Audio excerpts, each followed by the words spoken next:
Hello, my dear friends. I did study Spanish when I was a schoolgirl. It was Spanish from Cuba for very obvious reasons that both of us, the Soviet Union and Cuba, belong to one and the same political regime. It's all in the past now, but the Spanish stayed with me, so I would like to greet you in Spanish if I may, and I would like to tell you buenos dias. And I also would like to tell you how sorry I am that I cannot be here with you at this Congress in person. I would like to tell you how much I appreciate the Dominican Republic students and what a revelation it was for me to have met you. The first time I met Dominican Republic students was last year in summer. I was a part of the Global Academy at that time at Utah State University. And it was the first time I have even talked to the Dominican Republic students. It was amazing. I never thought that something like this even existed. I was born in a very large country of Russia, and now I live in a very large country of the United States. So large countries are somewhat, what would you say, self-absorbed. They do not understand that there are other countries that are absolutely precious, and it was a revelation to me to understand it. When I first saw the Dominican Republic students, the first thing that caught my eye was that it is definitely the nation of the future. And it was very, very simple. This is how I saw it. When I saw the palette of colors of the faces that were looking at me, I thought this is truly the country of the third millennium, and it is the country of the new future. I was amazed and deeply, deeply impressed by that. I understood that in a way, the Dominican Republic is actually paves the way for the new age to come.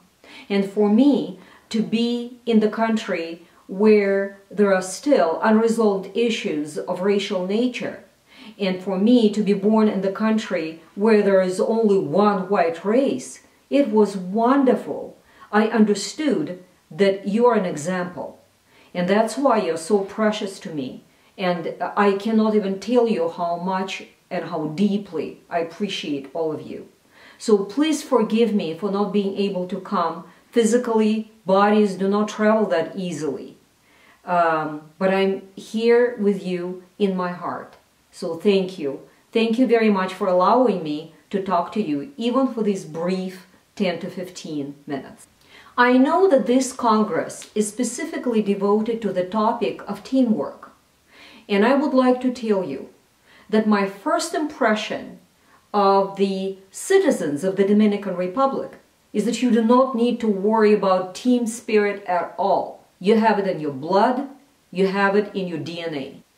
The first time I stood in front of the audience, which consisted of the students of the Dominican Republic, I suddenly felt a very funny feeling that I have never felt before in front of American audiences. It was a very different emotional energy. It was a very embracing, inclusive energy. It was very friendly energy. It was very warm energy. And as I stood there, it was a discovery. I literally was swamped off my feet by the warmth, embracing energy of the students in front of me. I have never experienced it before. And I thought, these are very, very special people. They have a very, very special future. And as far as teamwork is concerned, I would consider Dominican Republic students the social glue. No matter where you go, you embrace people and they become a part of your group. You do not even necessarily need to become a part of their group, but they become a part of you. And this is the strongest thing that you have going for you, being born and raised in the Dominican Republic. I would like to tell you that being a cultural analyst, I know that cultures need to learn from each other. We can learn a lot from the United States of America and its culture. But let me tell you, when the Dominican students were here in the United States, every American that was with you learned a lot from you. And one of the most important things that were learned from you was your team spirit, was your ability to exist together, was your ability to collaborate, with your ability to relate to other people, to feel for them. Your hearts are open. And this is a very precious quality. So, talking about the team spirit and talking about the fact that you already have it, I would like to tell you that there are still some dangers that we need to watch for and we need to balance. One of such dangers is for a very collectivist culture that stays together, as the Dominican Republic does, as the culture of the Dominican Republic does. We need to remember that we still need to give people their personal choices, their personal freedom, that we need to protect their privacy, and we need to give them the right to have their privacy. And this is what we can learn from such an individualist culture as the United States of America. So, for the Dominican team spirit to flourish and blossom, please protect other people's privacy. Please do not discuss them behind their backs. And Americans are very good about that. They do it a little bit, but they don't do it as much as collectivist cultures do.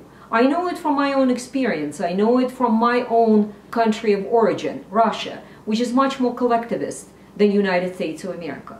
But individualist cultures are very good about giving opportunities to people. So please give opportunities to each other. Please give individual freedom to each other. And also, in order for the team spirit to flourish, please have a very clear delineation or very clear division of responsibilities so that everybody knows what everybody needs to do, so that people do not clash, so that there are no 7 cooks in one kitchen doing one and the same thing. This is usually a downfall of a very collectivist culture. Let me explain to you what Americans need to learn from you. Then it will be easier for you to understand what you need to learn from them. Americans do not know how to unite. They do not know very often how to seamlessly coexist together. Very, very often they have a hard time being in the same physical place with each other.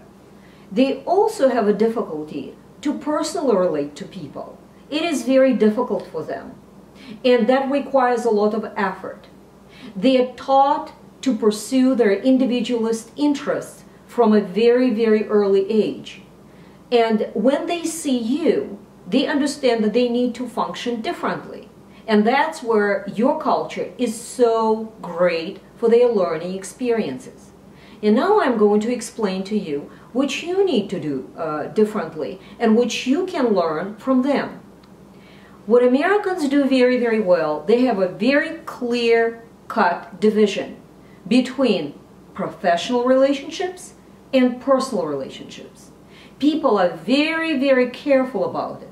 They might disagree on absolutely everything, and yet nevertheless they will unite to get the job done when it is necessary and how it and for the time it is necessary.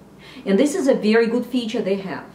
They also feel that personal issues should not be brought into work. Of course, Americans go too far. We go so far that after 10 years of working with each other, we don't know anything about each other as people. But on the other hand, for a collectivist culture, as the Dominican Republic, I think it is very important for you and for me, being from Russia, actually to do things differently. It is to not bring a lot of personal issues into our work environment, so that we concentrate on getting the job done and concentrate on pursuing what is on our plate work-wise. Again, I would like to repeat a very important point: to never discuss other people's affairs, either personal or business, behind that person's back. It is a golden rule in American environment. And this is one of the most precious things I learned from American work culture, to never do it. And it made my life much, much easier. And I think it will make your lives much easier if you only treat work as a workplace and you are very, very matter of fact about it. And you leave personal relationships outside of work, and then you can be your person. And I would like to advise you to learn from Americans, and I think it will make your Dominican Republic culture so much more balanced in the workplace, so much more harmonious, so much easier to live with. One more thing about teams. Nothing is possible without a team. Not life, not friendship, not overcoming difficulties, not achieving any results. In American English there is a phrase, a person is not an island. Of course, in American culture very often it does turn out that an American is an island, and that's unfortunate, and our American culture suffers from that. But at the same time, at least in their words, they acknowledge that people are interconnected. We're so interdependent with each other. But interdependent is very different from codependent. Interdependent is when you rely on another person, but that person gives you the freedom to do and pursue your own interests. Codependency is a very unhealthy trait, and very often happens in collectivist cultures, is when other people try to control what you can or cannot do, when they don't give you the freedom to think for yourself and do not give you the space to think for yourself, do things, and know the difference between being respectful, interdependent, or controlling and codependent. Well, I hope these small tips will help you to build better teams in the Dominican Republic, but I also want to underscore and stress the fact that your culture is absolutely precious. In many, many ways, it is specifically created by higher power, I believe, to show to the world how things can be done and should be done. And you do it very, very well. You have every reason of being very proud and very happy that you were born in the Dominican Republic, that you're a student in the Dominican Republic, and that your life will continue as a person who was born in the Dominican Republic, no matter which country you will go after your studies. So congratulations, my dear friends, that you got so lucky. We're not even talking about the Caribbean and the beaches and avocados and coconuts, which I was so much hoping to try, and the next time.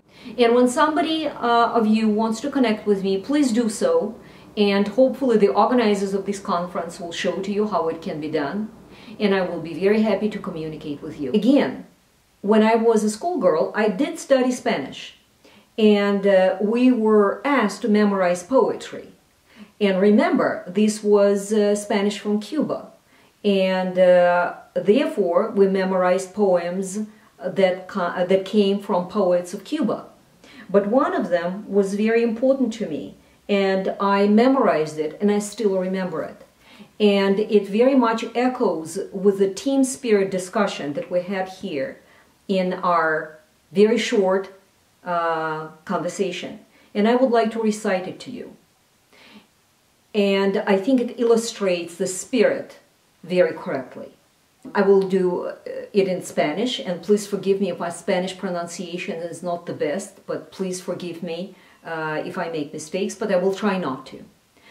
Cultiva una rosa blanca, en junio como en enero, para el amigo sincero que me da su mano franca, para el cruel que me arranca el corazón con que vivo.